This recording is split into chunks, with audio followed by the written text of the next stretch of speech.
Hi students, my name is Faiz Sakir. Welcome to first lesson of your history, The Rise of Nationalism in Europe. Europe में राष्ट्रवाद का उदय। बच्चों, आज के इस वीडियो में हम लोग आपके चैप्टर का सेक्शन 2 करेंगे, the making of nationalism in Europe. तो चलिए स्टार्ट करते हैं। कहता है, if you look at the map of mid 18th century Europe, you will find that there were no nation states as we know them today.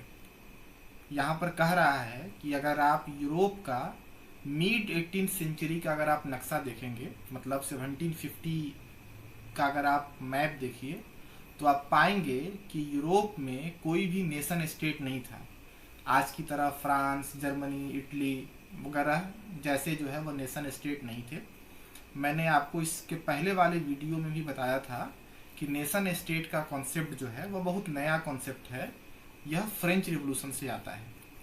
तो यहाँ पर उसी चीज़ को रिपीट कर रहा है, बता रहा है कि अगर आप मिड 18th सेंचुरी का मैप देखेंगे तो आप पाएंगे कि यूरोप में कोई भी नेशन स्टेट नहीं था। Germany, Italy and Switzerland were divided into kingdoms, duchies and cantons whose rulers had their autonomous territories.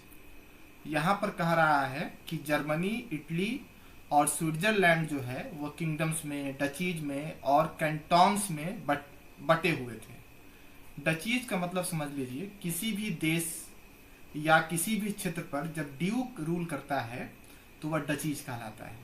उसी तरह से कैंटन्स समझ लीजिए, देश को बेहतर तरीके से एडमिनिस्ट्रेट करने के लिए, चलाने के लिए हम एक देश को छोटे छोटे हिस्सों में डिवाइड कर देते हैं, उसको कैंटन्स कहते हैं। तो यहाँ पर कह रहा है कि आप देखेंगे कि जर्मनी, इटली, स्विट्जरलैंड जो कि आज नेशन स्टेट्स हैं, उस जमाने में ये किंगडम्स में, डचीज में और कैंटन्स में बटे हुए थे, और इनके जो राजा होते थे वो पूरी तरह से इंडिपेंडेंट होते थे, मतलब पूरी तरह से आज़ाद होते थे। ऑटोनॉमस टेरिटरीज मतलब ये जो डचीज थे या कैंटन्स थे, ये जो है वो खुद मुख्तार रियासत थे। They didn't see themselves as sharing a collective identity or a common culture. यहाँ पर कह रहा है कि जर्मनी, इटली और स्विट्जरलैंड के लोग जो थे, उनका जो कल्चर जो है वो सेम नहीं था। मतलब जर्मनी में जितने लोग थे, आप देखेंगे कि तमाम का कल्चर जो है वो सेम नहीं था। उनके बीच में कोई कॉलेक्टिव आइडेंटिटी भी नहीं थी, मतलब उनका कोई सामूहिक पहचान भी नहीं था। उसी तरह से आप इटली में देखेंगे कि वहाँ पर आज का जो इटली है, उस जमाने में आप देखेंगे कि मिड 1750 में इटली में जो लोग जो थे, उनका कल्चर जो है सेम नहीं था, कलेक्टिव आइडेंटिटी लोगों के बीच में नहीं थी। उसी तरह से स्विट्जरलैंड के बारे में बता रहा है कि उस जमाने में स्विट्जरलैंड में जो लोग थे, उनका जो है कोई कॉमन कल्चर नहीं था और कोई जो है कलेक्टिव आइडेंटिटी नहीं थी। The Habsburg empire ruled over Austria Hungary. कहता है कि ऑस्ट्रिया हंगरी वाला जो रीजन था, वहाँ पर हैब्सबर्ग एम्पायर रूल करती थी। मैंने बताया था कि पुराने ज़माने में जो है, फ्रेंच रिवॉल्यूशन से पहले आप देखेंगे तो किंगडम्स का कॉन्सेप्ट हुआ करता था, डायनेस्टी का कॉन्सेप्ट हुआ करता था, नेशन स्टेट का कॉन्सेप्ट जो है वो नया है। तो इसी चीज़ को यहाँ पर बता रहा है कि ऑस्ट्रिया और हंगरी पर जो है वह हैब्सबर्ग एम्पायर जो है वह रूल किया करती थी। इन Hungary half of the population spoke Magyar, while the other half of the spoke a variety of dialects. कहता है कि जैसे आप हंगरी का मिसाल लें, आप हंगरी का एग्जाम्पल देखें, तो यहाँ पर कह रहा है कि हंगरी में जो आधी आबादी जो थी वह मैग्यार लैंग्वेज बोला करती थी, जबकि आधी आबादी जो है वह दूसरी बोलियों को बोला करती थी, मतलब दूसरी जो रीजनल डायलेक्ट्स वगैरह थे उसको वह बोला करती थी। तो यहाँ पर देखिए, आपको पता चलेगा कि हंगरी में लोगों की जो जबान जो है वो सेम नहीं है, कल्चर तो सेम है ही नहीं, कलेक्टिव आइडेंटिटी भी नहीं है लोगों के बीच में, और देखेंगे कि लोग जो है वो एक तरह का एक जैसा लैंग्वेज भी नहीं बोल रहे हैं, मतलब इतना ज़्यादा जो है वो डिफरेंस था। Besides these three dominant groups also lived within the boundaries of the empire a mass of subject peasant peoples. कहता है कि इसके अलावा देखेंगे कि वहाँ पर 3 और जो है वह डोमिनेंट ग्रुप्स जो है हंगरी वाले रीजन में पाए जाते थे, और उनमें मैक्सिमम तादाद जो है वह किसानों की थी। The only tie binding this diverse groups together was a common allegiance to the emperor. यहाँ पर कह रहा है कि एक ही चीज जो कॉमन थी वह ये थी कि तमाम लोगों पर जो है वह एक राजा रूल करता था, उसके अलावा जो है उन लोगों के बीच में कोई भी चीज़ कॉमन नहीं थी। तो अभी तक जो हमने पढ़ा वो हमने पढ़ा कि अगर आप मिड 18th सेंचुरी का मैप देखेंगे यूरोप का, तो आप पाएंगे कि आज की तरह यूरोप में कोई नेशन स्टेट का कॉन्सेप्ट नहीं था। जर्मनी, इटली, स्विट्जरलैंड वगैरह जो है वह किंगडम्स, डचीज और कैंटॉन्स में बटे हुए थे। उनके बीच में कोई कॉलेक्टिव आइडेंटिटी नहीं थी, कल्चर जो है वह सेम नहीं था।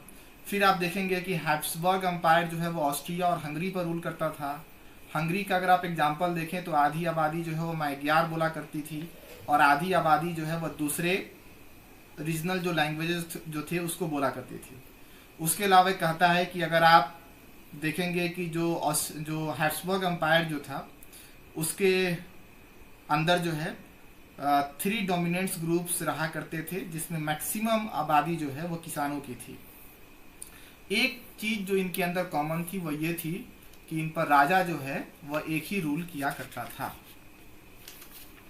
चलिए अब हम आते हैं सेक्शन 2.1 पे।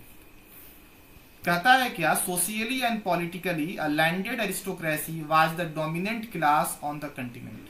कहता है क्या, सामाजिक रूप से और राजनैतिक रूप से आप देखेंगे कि पूरे यूरोप में जो एरिस्टोक्रेट्स थे उन्हीं का दबदबा था। मतलब अपर क्लास के वैसे लोग जिनके पास पावर होता है उनको एरिस्टोक्रेट्स कहते हैं।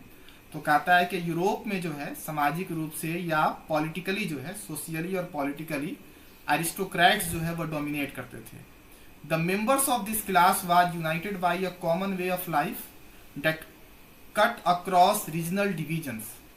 कहता है कि ये जो एरिस्टोक्रेट्स जो थे, चाहे वो यूरोप के किसी भी हिस्से में पाए जाते हों, सबके रहने का जो स्टाइल जो था, वे ऑफ लाइफ जो है वह एक जैसा था, रहन सहन एक जैसा था, चाहे कोई भी एरिस्टोक्रेट्स कहीं से बिलोंग करता हो। Their families were often connected by ties marriages. यहाँ पर कह रहा है कि उनके बीच में जो है शादी ब्याह भी जो है वह हुआ करता था, शादी वगैरह हुआ करता था जो है, और ये लोग उससे जुड़े होते थे। This powerful aristocracy was however numerically A small group. लेकिन कहता है कि ये जो एरिस्टोक्रेट्स जो थे यूरोप में इनकी संख्या जो है वो बहुत कम थी। फिर कहता है industrialisation began in England in the second half of the 18th century, but in France and parts of the German states it occurred only during the 19th century। कहता है कि सबसे पहले इंडस्ट्रियलाइजेशन की शुरुआत इंग्लैंड में हुई second half of 18th century में, यानी कहने का मतलब इंडस्ट्रियलाइजेशन की शुरुआत जो है वो second half of 18th century में इंग्लैंड में हुई। उसके बाद आप देखेंगे फ्रांस में, और फिर जो है जो जर्मन स्टेट्स थे, यहाँ पे जर्मनी नहीं दे रहा है क्योंकि जर्मनी जो है उस समय नेशन स्टेट नहीं था, तो जर्मन स्टेट्स जो थे वहां पर जो है 19th सेंचुरी में इंडस्ट्रियलाइजेशन की शुरुआत होती है। तो कह रहा है यहाँ पर कि सबसे पहले इंडस्ट्रियलाइजेशन की शुरुआत इंग्लैंड में हुई थी second half of 18th century में, और फ्रांस और जर्मन स्टेट्स में इंडस्ट्रियलाइजेशन की शुरुआत जो है वो 19th सेंचुरी में हुई। In its wake new social groups came into being, a working class population and middle classes made up of industrialists, businessmen, professional। कहता है कि अब देखेंगे कि जब इंडस्ट्रियलाइजेशन की शुरुआत हुई तो यूरोप में एक नया तबका उभरा, एक वर्किंग क्लास पॉपुलेशन जो है, मिडिल क्लास जो है, और एक नया तबका जो है उभरा। ये जो तबके जो थे, ये जो तबका जो था ये किससे बना हुआ था, मतलब इसमें कौन कौन से लोग थे, तो इंडस्ट्रियलिस्ट, बिजनेसमैन एंड प्रोफेशनल। और आप देखेंगे कि ये जो है तबका जो है बहुत ज़्यादा एजुकेटेड था, और फाइनली